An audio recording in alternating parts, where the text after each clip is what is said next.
Hello guys and welcome to lesson 6 on life after death. This is part of the Islam beliefs unit. I'd like to thank Mrs. Murray for making these videos possible by providing all the information. I'd also like to guide you to a particular place on Show My Homework where there is a sheet where I'd like you to copy all the key terms in relation to life after death and do the activities based on life after death as well. In addition, I'd like you to make notes. Make notes, please, on the narrative on life after death that I'm about to deliver to you. Like all world faiths, Islam believes in some form of life after death. Ultimately, what it boils down to, if you are good, you go to heaven. If you are bad, you go to hell. I mean, there doesn't need to be a huge amount of elaboration on what heaven entails because we're quite familiar with that concept due to the upbringing that we've had in a predominantly Christian society. Heaven is the state of eternal happiness in a presence of God, also called paradise. It's often described as being like a lovely garden, whereas hell is described in the Quran like this: they will dwell amid scorching wind and scalding water in the shadow of black smoke, neither cool nor refreshing. Lovely. But it also sounds a lot like the Christian notion of hell as well, doesn't it? So this is what this whole notion of life after death, or life after death, the Arabic word is akhirah, AKHIRAH, which essentially is everlasting life after death. However, before you endure hell or just immerse yourself in the comfort of heaven, there is a barrier that prevents you from passing through to those places, which is called barzakh. Okay, barzakh is essentially an Arabic word which means barrier. This prevents you from A, moving forward to your destination, heaven or hell, but B, it also prevents you from going back. Why would you want to go back? To rectify perhaps bad deeds that you have committed, to allowing or spouting to people that are still alive, watch out, this is real. Rather, I suppose, like Scrooge in The Christmas Carol. He would have, he was privy, certainly, wasn't he, to life after death, and had that ability to go back and warn people of the afterlife. Anyway, I digress. So barzakh is a barrier.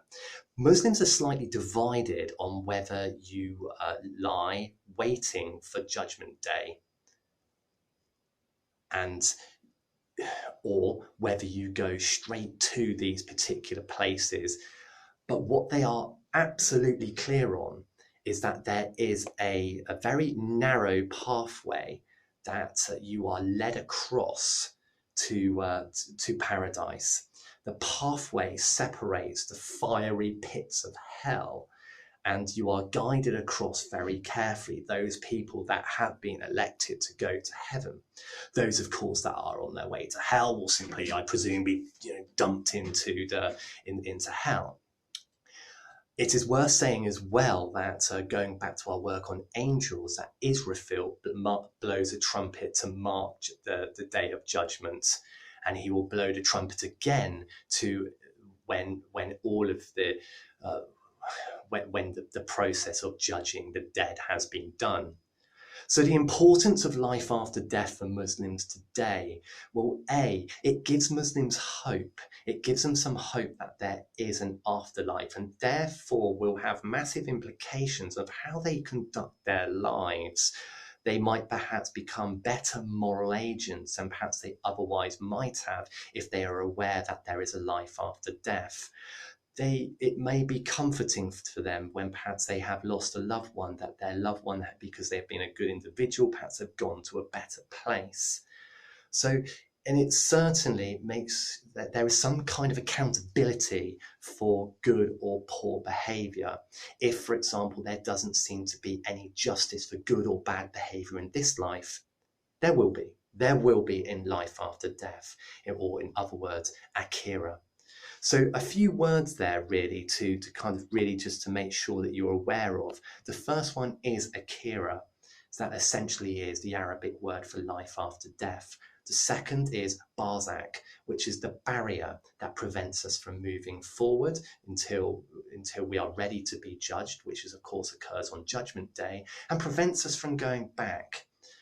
C, a word that we haven't really batted about, but is the word resurrection, because it is on Judgment Day when the dead will rise and be united with their soul. It is a conscious existence. However, there is slight division in that some Muslims would also argue that is just a symbolic existence.